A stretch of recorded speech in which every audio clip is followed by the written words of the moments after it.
मित्रों, दिल्ली की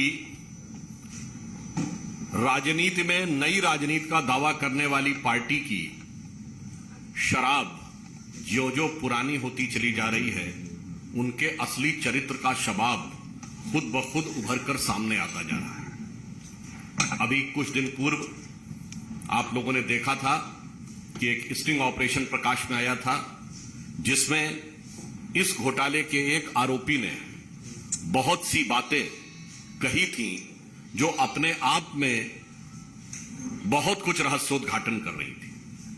आज यह महत्वपूर्ण प्रेस कॉन्फ्रेंस, जिसमें दिल्ली के प्रदेश अध्यक्ष जी भी हैं, सिरसा जी भी हैं,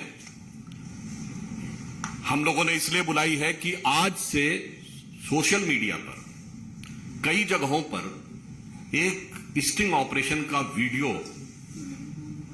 बहुत प्रखरता के साथ ऐसी खतरनाक और घातक बातें कह रहा है। मेरे विचार से उसको देखने और समझने के बाद किसी भी प्रकार के बचाव का स्कोप नहीं रह जाता है। इस स्टिंग ऑपरेशन में इस घोटाले के आरोपी नंबर 9 अमित अरोड़ा किसी व्यक्ति को इतना विस्तार बता रहे हैं कि किस किस प्रकार से किस कंपनी को कितना पैसा लिया गया, एडवांस में पैसा लिया गया। और इतना ही नहीं है, इसमें सिर्फ पैसे लेने और देने का उल्लेख नहीं है, पूरी की पूरी पॉलिसी किस व्यवस्थित ढंग से बनाई गई कि चुनिंदा लोगों के हाथ में ही पैसा रहे और कैश का फ्लो भी उन्हीं के हाथ में रहे। वो चीजें देखकर निश्चित रूप से आप लोगों को भी बहुत दुखद आश्चर्य होगा। मैं दुखद आश्चर्य शब्द का प्रयोग कर रहा हूं। उदाहरण के लिए, पूरे भारत में 2 ही बड़ी ब्रांड हैं जो शराब की ब्रांड है। उनके 2 ही बड़े अधिकृत जो होलसेलर्स थे दिल्ली में, उन्हीं को दिया गया।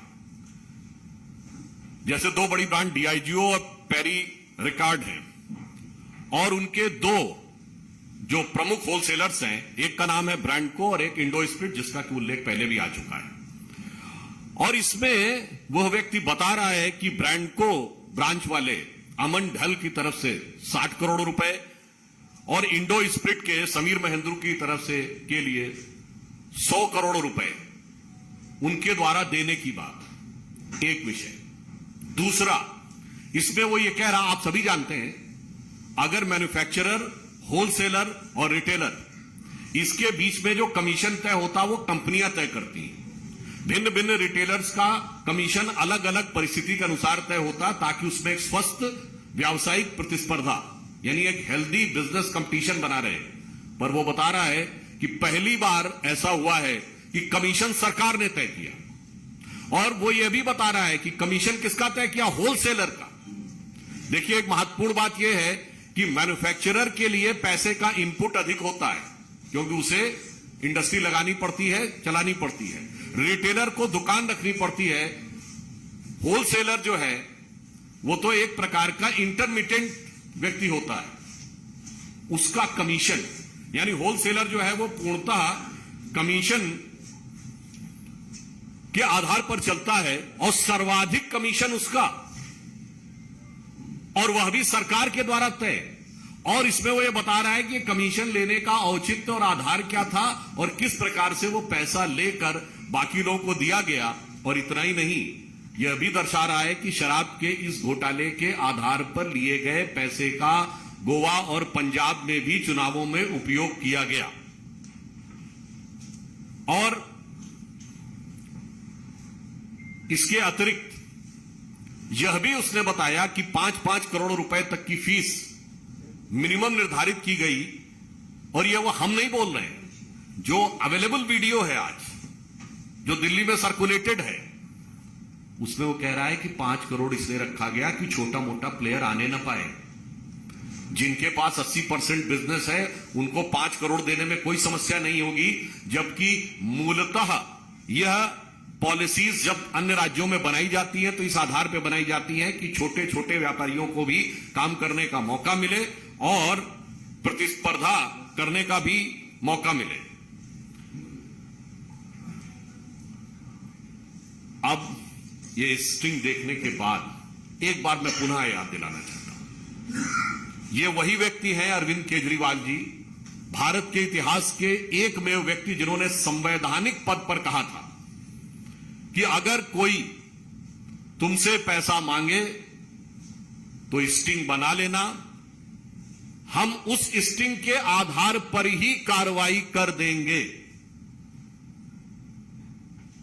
कोई अगर स्टिंग बनाकर भ्रष्टाचार का खुलासा करेगा तो हमारी सरकार तत्काल कार्रवाई करेगी। कहां गए वो वचन 7 साल पहले के बोले गए वो बात, और ये बात स्टिंग में आपको देखने के बाद और अधिक स्पष्ट हो जाएगी। अब हम यह कहना चाहते हैं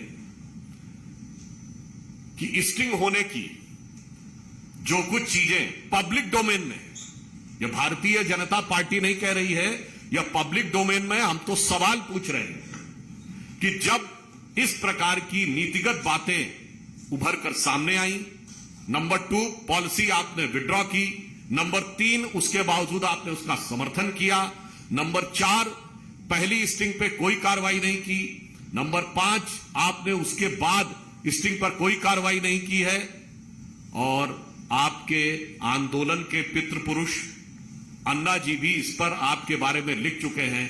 पर मेरा मानना है कितना चरित्र बदलता चला जाता है।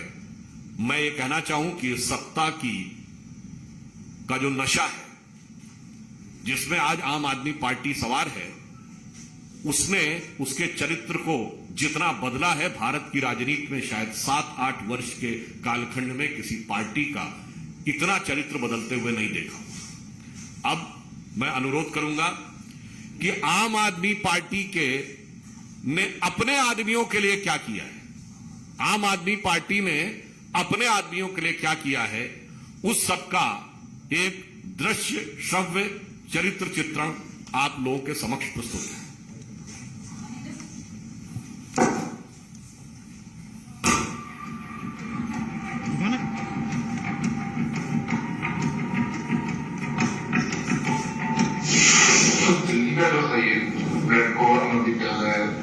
उसके बाद दिमाग स्प्लिट वाला माफी वाले ऐसा जब बताएगा कि पैसा है स्प्लिट वाला तो 100 रुपए मंदिर में थे, वो तो कहते थे सर मेरी ज्वाइनिंग की है, मेरी ज्वाइनिंग की है, ठीक है, तो सब लोग बोलते थे कि सबसे बड़ा धंधा थी बस था।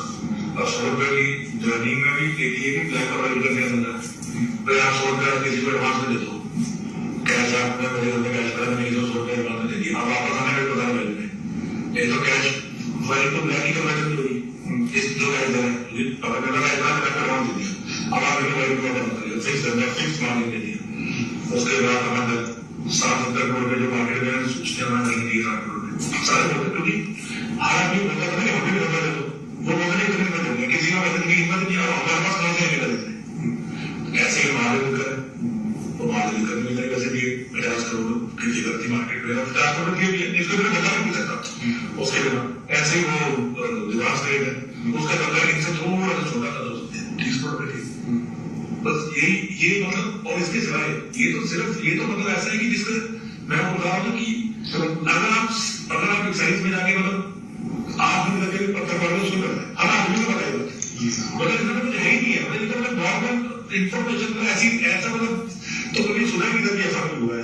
तो अमरनाथ पंजाब में अमरनाथ और एक कॉन्फ्रेंस 2 आदमियों को 10,000 करोड़ रुपए का धंधा 2 आदमियों को दिया, कैसे देखिए आप लोगों को हमारे में पॉलिसी एक शहर में 6 करोड़ रुपए कंपटीशन क्या करता है, अगर एक दुकानदार में या एक रेस्टोरेंट में खरीदनी है 6 दुकानें हैं तो उसको तो फायदा मिलेगा, क्यों नहीं 2 आदमियों को, मतलब कोई रीजन तो बताओ कि ये 2 आदमी क्यों करेंगे, आप क्यों नहीं खरीदते हर शहर में 2 आदमियों को, ताकि कॉम्पिटिशन कस्टमर के लिए तो कॉम्पिटिशन ज्यादा अच्छी बात है, आप लोग करते कॉम्पिटिशन करेंगे तो आप रिस्ट्रिक्शन क्रिएट करो, ऐसी रिस्ट्रिक्शन क्रिएट करके 2 आदमी को दे दिया। आज की डेट में हम डल कर दो, और अगर पॉइंट्स पंजाब में जिस भी जगह अंदर करवा सकते हैं, जिसको ना मान दें उसकी ना कर देगा, बाजार कैसे कर देगा आप। अच्छा आप इसमें वैसे नहीं पंजाब के किसी भी रिटेलर से जो बताने की हिम्मत करेगा उससे पूछो। जब हिसाब किताब सब कुछ सेम है तो चेंज कैसे होगा? सब कुछ सेम है, ये तो बड़ा हमारा पैसे नहीं बताते। मेरा नाम है तो रिटेलर मेरा दिनेश अरोड़ा हो जाता था। अब लोग मेरे भी लोग दिनेश अरोड़ा बोलते हैं, मेरा नाम अमित अरोड़ा जी, अमित अरोड़ा, मैं दिनेश अरोड़ा हूँ। मेरे को कोई अंदर का धंधा नहीं मिला, 1% का भी धंधा नहीं मिला। मेरे पास रिटेल का धंधा तो मैंने हाई कोर्ट से मेरे को मिला है, high court, Delhi high court से कोई जीत के लेके आया। मेरे पास कोई और बिजनेस नहीं था। अब मैंने नाम डाल दिया तो मैं एक बारी लगा की मैंने जल्दी किसने की पॉलिसी बनाने में तो सारा काम मेरा विजय नायक का था, संदीप पेंटू का था, अमन धर का था, मैडम चड्डा का था, और एक आरोप पिल्लई नाम का था। ये जो अमन धर विंडो है और जो स्क्रीन विंडो स्पिरिट है, मैडम चड्डा महादेव लिखर है, और जो ये है क्या कहते हैं आरोप पिल्लई है, बनाया नहीं होगा। अगर कोई बता ड्रग्स के पीछे तो जगह देखना है 10 करोड़ में भी लगाए होंगे और 150 करोड़ में करवाए हैं अभी तक। और ये सारा सिर्फ ये पैसा कमाने का तरीका नहीं था, ये और तरीका था। क्या किया, 100 करोड़ में एडवांस दे दिए कैश में, इन्होंने 100 करोड़ अपने इलेक्शन में लगा दिए, कहीं भी पंजाब में इलेक्शन लगा दिए, गोवा में लगा दिए। लेकिन अब जब वो पैसा वापस आया, पहली पॉलिसी है जिसके अंदर लिख दिया कि इस पैसे को आपको 12% देना ही पड़ेगा।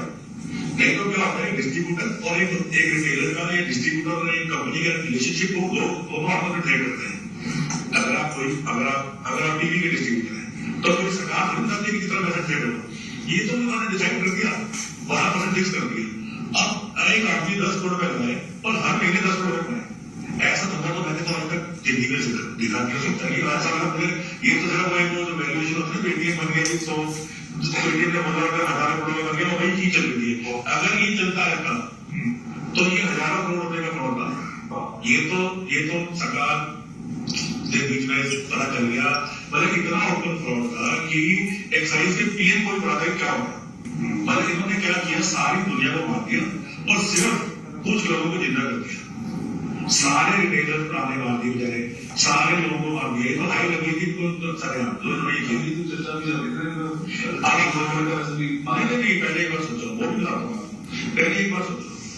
पहले 10 लाख रुपए का लाइसेंस था होलसेल का, इन्होंने 5 करोड़ कर दिया पूरे हिंदुस्तान में। पूरे हिंदुस्तान में कहीं दिखा 5 करोड़ लाइसेंस हो। क्यों कर दिया? ताकि छोटा प्लेयर रजिस्टर कर ले। 10-12 लोगों ने जब कर लिया, 4 छोड़ गए, 3 छोड़ गए। क्यों? क्योंकि छोटा प्लेयर को 5 करोड़ की फीस ही नहीं करती, क्योंकि बिजनेस कॉस्ट ही हो गया।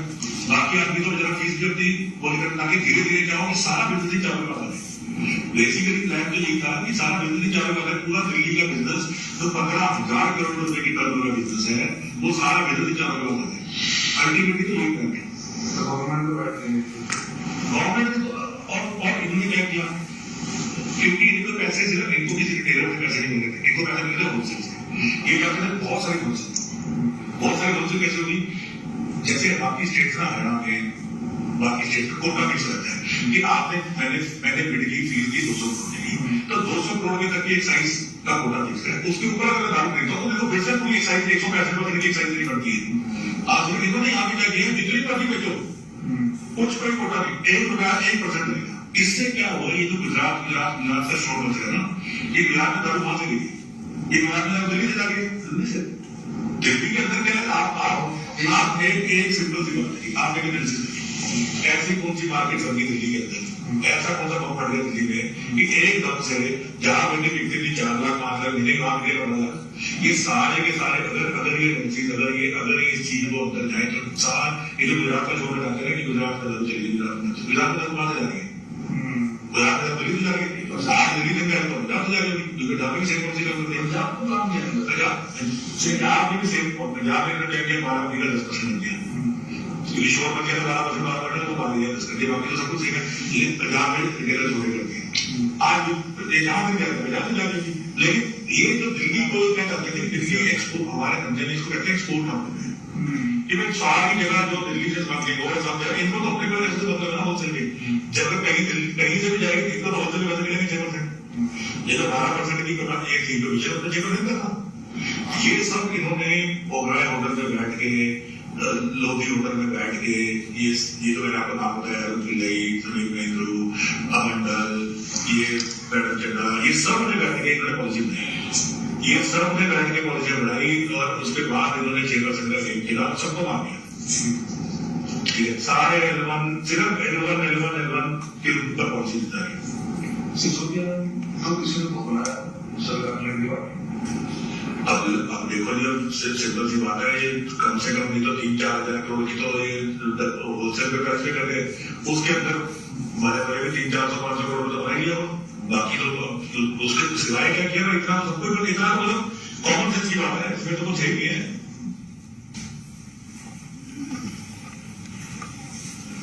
तो आप सभी ने देखा, इसमें एडवांस, कैश, एडजस्टमेंट, लाभार्थी पॉलिसी बना रहे हैं, यानी जिसको सर्वाधिक लाभ मिला है वो साफ साफ कह रहे हैं कि वो पॉलिसी बना रहे हैं। और 10,000 करोड़ रुपए तक के फ्रॉड की बात कही जा रही है। सिर्फ अब एकदम साफ हो गया है कि ये शराब, दिल्ली की आम आदमी पार्टी के घोटाले की शराब अब सिर्फ नशीली नहीं, जहरीली भी हो गई है, और वह जहर आपको बहुत साफ सामने दिखाई पड़ रहा है। ऐसे लोगों के भी नाम है जो आम आदमी पार्टी के पदाधिकारी रह चुके हैं। अब मैं इस विषय पर अनुरोध करूंगा हमारे दिल्ली प्रदेश के पार्टी के अध्यक्ष आदेश जी। आज की जो स्टिंग देखने के बाद जिस तरह से स्टिंग में जो बातें कही गई हैं और हमारे राष्ट्रीय प्रवक्ता आदरणीय सुधांशु जी ने जो बातें कही हैं, उससे ये बात बिल्कुल स्पष्ट हो जाती है कि केजरीवाल सरकार की एक ही है नीति, हर रस्म निभाएंगे भ्रष्टाचार की रीति।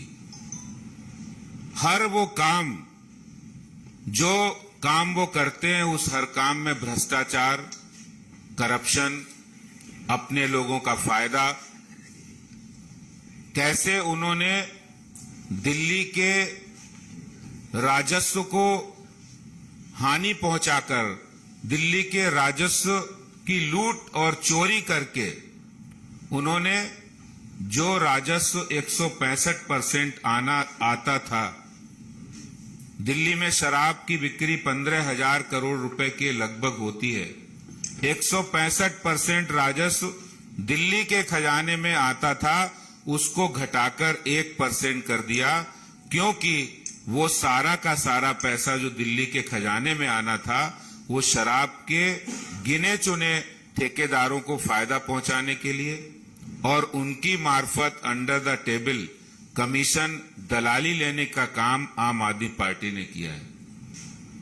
स्टिंग मास्टर का स्टिंग हो रहा है, आज पब्लिक डोमेन में दूसरा स्टिंग घूम रहा है। पहले स्टिंग में भी बहुत सारी बातें स्पष्ट थी कि कैसे 2% से 12% किया गया, उसमें से 6% उन्हें खुद लेना था। कैसे उन्होंने ब्लैक लिस्टेड कंपनियों को भी ठेके दे दिए जो अपनी बनाई पॉलिसी थी। कैसे उन्होंने कुछ चंद लोगों ने मिलकर, जिनको फायदा पहुंचाना था बड़े प्लेयर को, उनसे मिलकर सरकार ने पॉलिसी बनाई उनको फायदा दिलाने के लिए और खुद फायदा लेने के लिए। और दिल्ली ही नहीं, आम आदमी पार्टी का ये मॉडल बन गया है कि पंजाब में उनकी सरकार आई तो पंजाब में भी वही मॉडल बना दिया। पंजाब में भी उन्होंने 2 बड़े प्लेयर को पूरे शराब का ठेका दे दिया, L1 दे दिया, और उसमें हजारों करोड़ रुपए उन्होंने बनाए। मुझे लगता है केजरीवाल सरकार ने ठानी है भ्रष्टाचार की हर रस्म निभानी है। जितने भी भ्रष्टाचारी करने के रास्ते हैं, दलाली है, वो सारे रस्म अरविंद केजरीवाल सरकार निभा रहे हैं। और अब वो कोई भी नियम कानून नहीं मानते, नहीं मानेंगे नियम कानून, ना ही मानेंगे सीवीसी। अब तो हम चलेंगे डीसीसी, यानी direct cash collection. Arvind Kejriwal की काम करने की पद्धति, नियम में एक और बड़ा फार्मूला है डीसीसी, डायरेक्ट कैश कलेक्शन। उन्होंने शराब के बड़े बड़े ठेकेदारों से लिया, होलसेलर से लिया और उनको बाद में व्हाइट में फायदा कराया। तो जो स्टिंग आया है, ये स्टिंग ये पूरा दर्शा रहा है कि स्टिंग मास्टर जो ये कहते थे कि कोई भी स्टिंग आएगा भ्रष्टाचार का, हमारे पास स्टिंग ले आना, हम उनके खिलाफ कार्रवाई कर देंगे। तो अरविंद केजरीवाल जी, ये स्टिंग आ गया है और कोई ऐसे व्यक्ति का स्टिंग नहीं है। जो एक्यूज नंबर 9 है, उनका खुद का कहना है। सारी आपकी पोल पट्टी खोली है, तो आप ये बताइए, जो भ्रष्टाचारी हैं, जो आपके उप मुख्यमंत्री हैं, उन पर आप कार्रवाई कब करेंगे, उनको बर्खास्त कब करेंगे? धन्यवाद। इन खबर चैनल को सब्सक्राइब करें।